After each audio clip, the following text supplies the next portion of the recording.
bombastic side-eye, criminal offensive side-eye.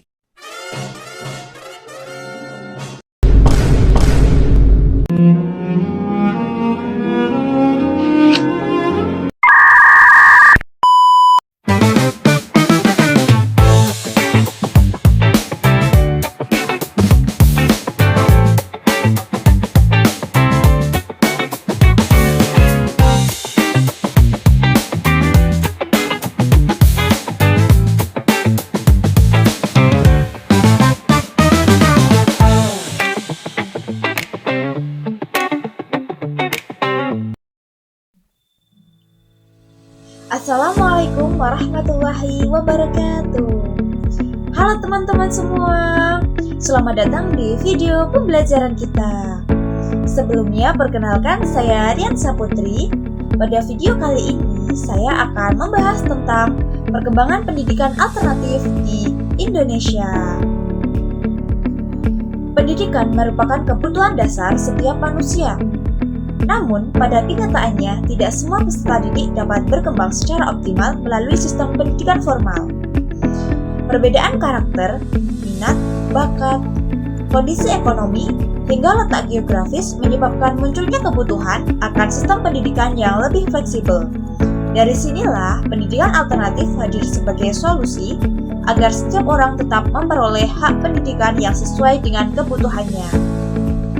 Jadi, di video kali ini kita akan mengupas tuntas tentang pendidikan alternatif, mulai dari pengertiannya, perkembangan, faktor yang memengaruhi, bentuk-bentuk pendidikan alternatif, hingga kelebihan dan tantangannya. Pendidikan alternatif merupakan bentuk penyelenggaraan pendidikan di luar sistem pendidikan formal yang dirancang sebagai pilihan bagi masyarakat yang memiliki kebutuhan belajar yang berbeda.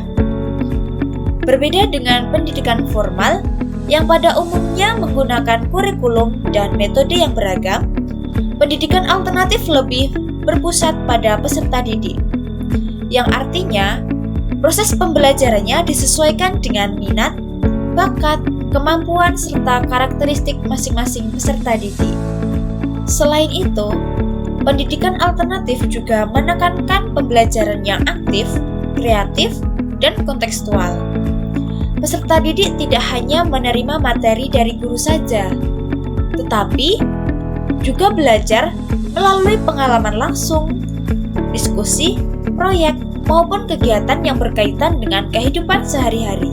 Dengan demikian, tujuan utama dari pendidikan alternatif adalah memberikan kesempatan belajar yang lebih fleksibel, sehingga seluruh peserta didik dapat berkembang secara optimal sesuai dengan potensinya. Selanjutnya yakni perkembangan pendidikan alternatif di Indonesia. Di Indonesia, pendidikan alternatif berkembang pesat di beberapa tahun terakhir. Yang pada awalnya, pendidikan alternatif lebih banyak diwujudkan melalui pendidikan non-formal untuk memberantas buta huruf dan meningkatkan keterampilan masyarakat. Namun, seiring dengan perkembangan zaman, bentuk pendidikan alternatif semakin beragam. Perkembangan teknologi informasi juga memberikan pengaruh besar. Pada saat ini, peserta didik dapat mengakses berbagai sumber belajar melalui internet, video pembelajaran, kelas daring, maupun platform digital lainnya. Akibatnya, muncul berbagai model pendidikan alternatif seperti homeschooling, sekolah alam, komunitas belajar, PKBM, rumah tahfidz, hingga pesantren yang mengembangkan inovasi pembelajaran modern. Hal ini menunjukkan bahwa masyarakat mulai memahami bahwa pendidikan tidak hanya dapat diperoleh melalui sekolah formal saja, tetapi juga melalui berbagai jalur pendidikan lainnya. Selanjutnya yaitu faktor yang memengaruhi perkembangan pendidikan alternatif di Indonesia. Ada beberapa faktor yang memengaruhi pendidikan alternatif berkembang pesat di Indonesia. Yang pertama, keterbatasan sistem pendidikan formal yang belum mampu memenuhi kebutuhan semua peserta didik. Yang kedua, meningkatnya kesadaran masyarakat bahwa setiap anak memiliki potensi dan gaya belajar yang berbeda. sehingga membutuhkan pendidikan yang lebih fleksibel. Yang ketiga, perkembangan teknologi informasi yang mempermudah akses terhadap berbagai sumber belajar. Yang keempat, masih adanya kesenjangan akses pendidikan di beberapa daerah sehingga pendidikan alternatif menjadi solusi pemerataan pendidikan. Yang kelima, adanya dukungan pemerintah melalui Undang-Undang Sistem Pendidikan Nasional yang mengakui pendidikan formal, non-formal, serta pendidikan informal. Selain beberapa faktor, ada juga tuntutan keterampilan abad ke-21 seperti berpikir kritis, kreativitas, komunikasi, kolaborasi, dan literasi digital yang mendorong perkembangan pendidikan alternatif. Bentuk-bentuk pendidikan alternatif. Di Indonesia, ada berbagai bentuk pendidikan alternatif. Yang pertama, ada homeschooling, yaitu pendidikan yang dilaksanakan di rumah dengan orang tua sebagai pendidik utama. Yang kedua, ada homeschooling berbasis komunitas, yang dimana beberapa keluarga bekerja sama menyelenggarakan kegiatan belajar sehingga anak tetap memiliki interaksi sosial. Yang ketiga, ada sekolah alam yang memanfaatkan lingkungan sebagai media pembelajaran sehingga peserta didik belajar melalui pengalaman langsung. Yang keempat, pusat kegiatan belajar masyarakat atau PKBM, yang dimana menyediakan pendidikan kesetaraan paket A, paket B, paket C, serta berbagai pelatihan keterampilan. Ada juga rumah singgah yang memberikan layanan pendidikan bagi anak-anak jalanan maupun kelompok masyarakat rentan. Yang keenam, ada pesantren yang tidak hanya mengajarkan ilmu agama tetapi juga mengembangkan karakter, keterampilan hidup, dan pendidikan umum.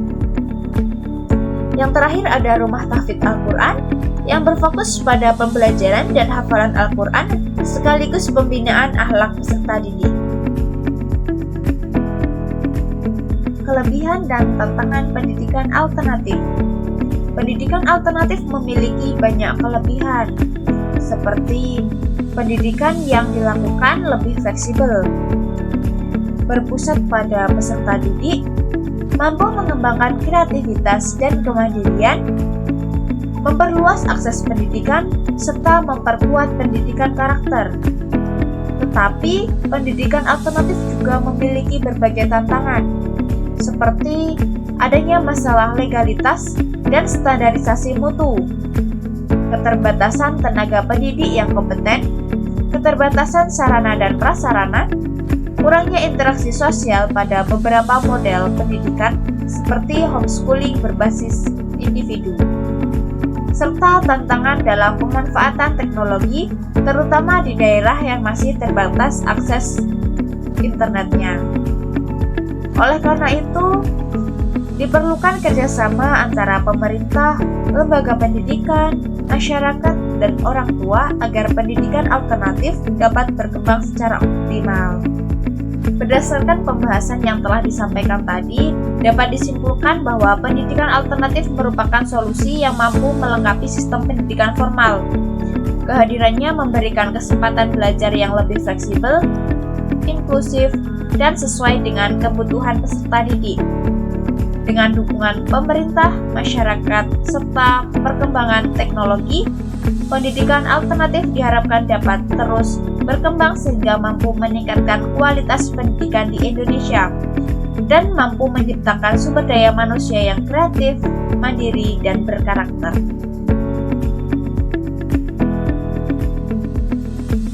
Jadi, mungkin itu saja video pembelajaran kali ini.